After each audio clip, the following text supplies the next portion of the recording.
Hola, mi nombre es Rosa Isela Dorantes Longinos y hoy les hablaré acerca del enfoque sociocultural de Vygotsky. Lev Vygotsky fue un psicólogo ruso de origen judío. Fue uno de los más destacados teóricos de la psicología del desarrollo y fundador de la psicología histórico-cultural o sociocultural. Y fue también un claro precursor de la neuropsicología soviética, uno de los máximos exponentes en su época. El método de Vygotsky. Los aportes dados por Vygotsky a la psicología evolutiva representan una gran relevancia en los cambios de la teoría evolutiva, tales como el desarrollo sociocognitivo de la primera infancia, la aparición del lenguaje y la comunicación, y la construcción del lenguaje escrito en otros aspectos.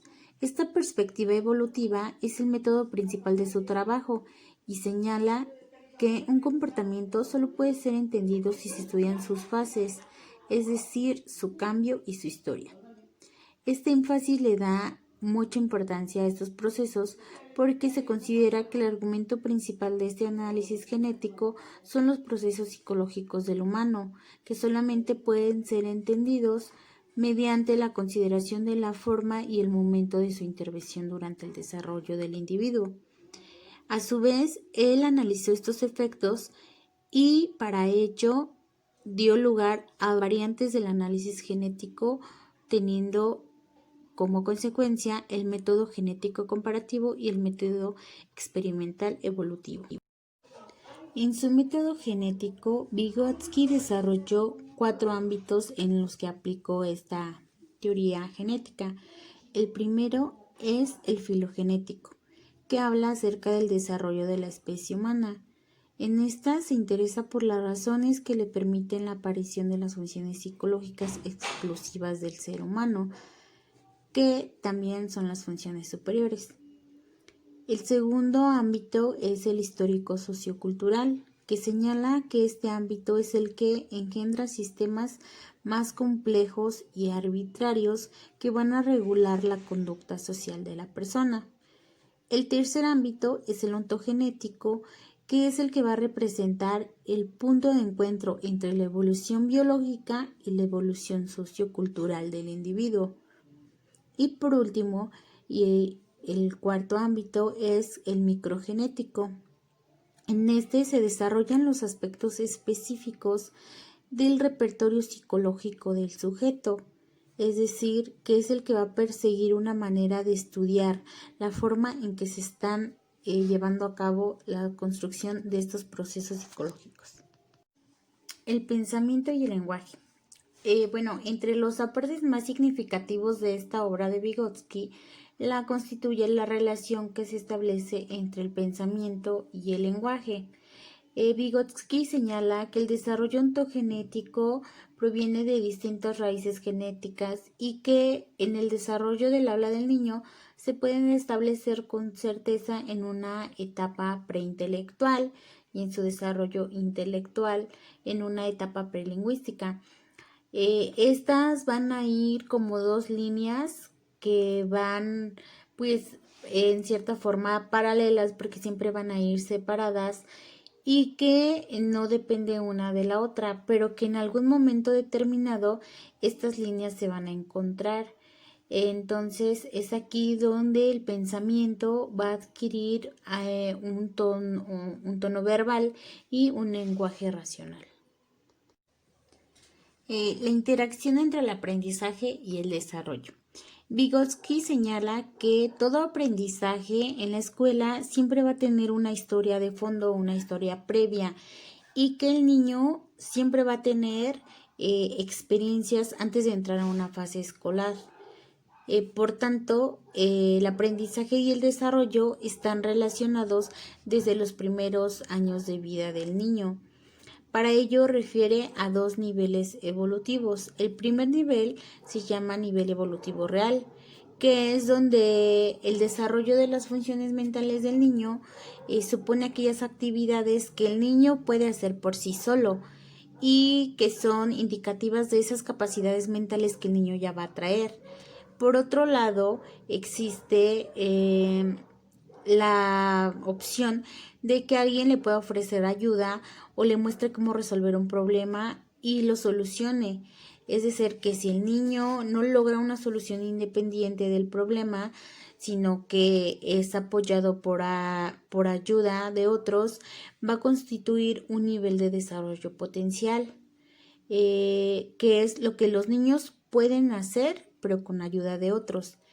Entonces es más indicativo de su desarrollo mental que lo que pueden hacer por sí solos.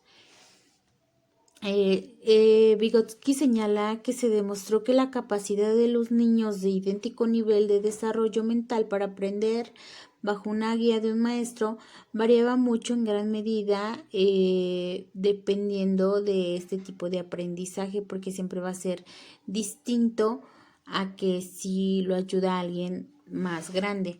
A esta diferencia se le denominó como zona de desarrollo próximo. ¿Y qué es? Pues esta distancia que se da entre el nivel real del niño, que está determinada por la capacidad de resolver independientemente él un problema, y el nivel de desarrollo potencial, que es el que se da a través de la resolución de un problema, pero bajo la guía de pues alguien. En esta zona de desarrollo próximo se definen aquellas funciones que todavía no han madurado bien, pero pues que se hallan en este proceso de maduración, y pues este se caracteriza por el desarrollo mental. Y pues Vygotsky relaciona el aprendizaje con el desarrollo, y a esto lo fundamenta en su Ley General de Genética, donde establece que toda función en el desarrollo cultural del niño aparece dos veces o en dos planos. El primero va a aparecer en el plano social y luego el segundo en un plano psicológico.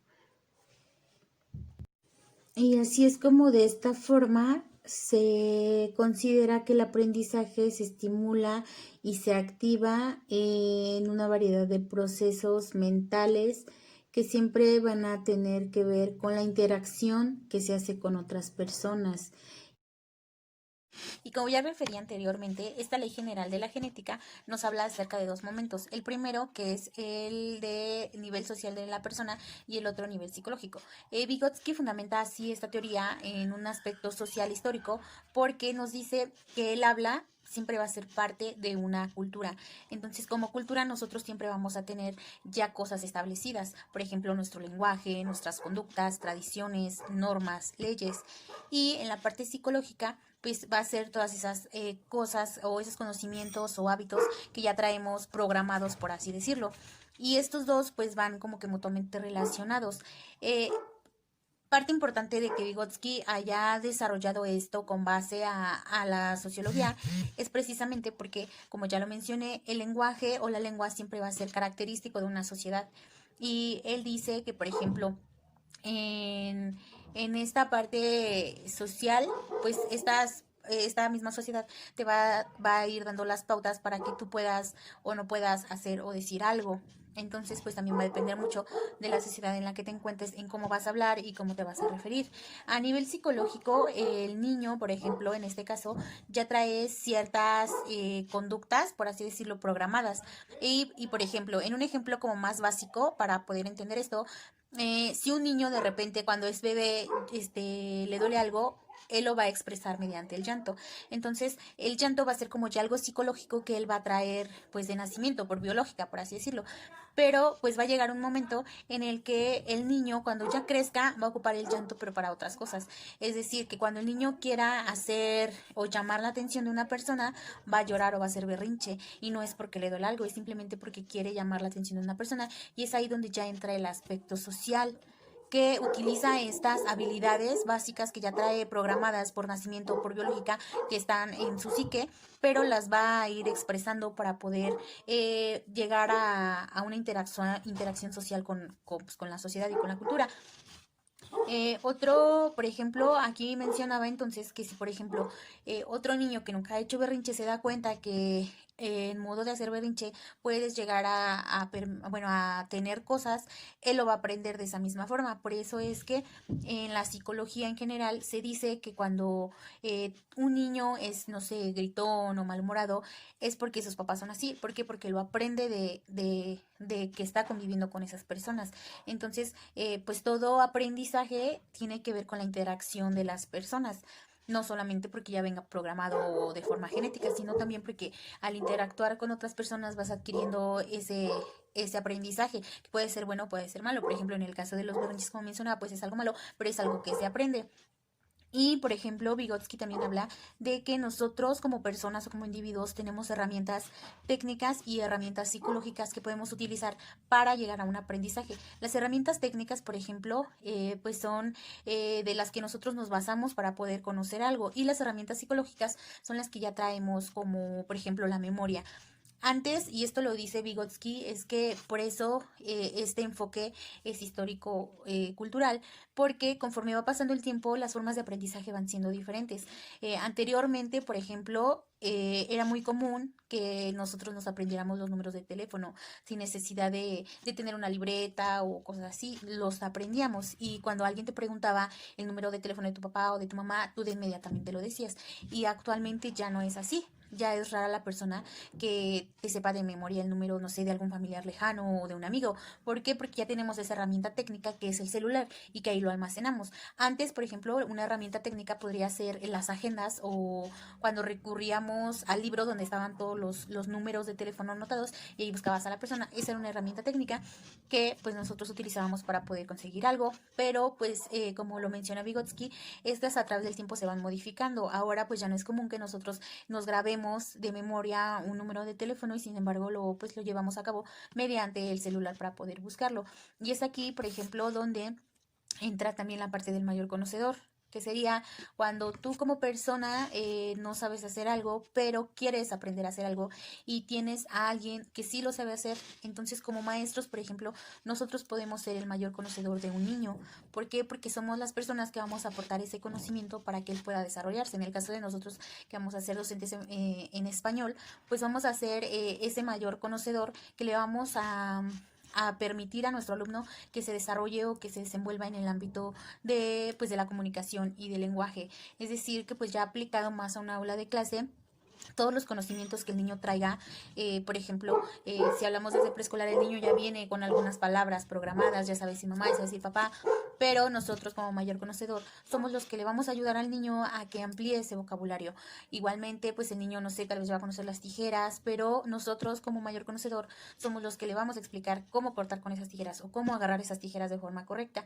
Al igual, pues va a suceder en el caso de la educación secundaria, que el alumno ya va a venir con un lenguaje, pero pues quizá no va a ser tan propio, va a ser muy coloquial, y nosotros le vamos a brindar esas herramientas para que él quizás mantenga ese nivel de lenguaje o quizás lo mejore, pero que sepa usarlo de forma correcta, que sepa usarlo de forma eficaz para poder comunicarse pues con nosotros, tanto dentro del salón y fuera del salón, o sea que el alumno pueda hacer uso perfecto de todas sus competencias comunicativas y lingüísticas. Y pues básicamente creo que eso es a lo que habla a grandes rasgos la teoría sociocultural de Vygotsky.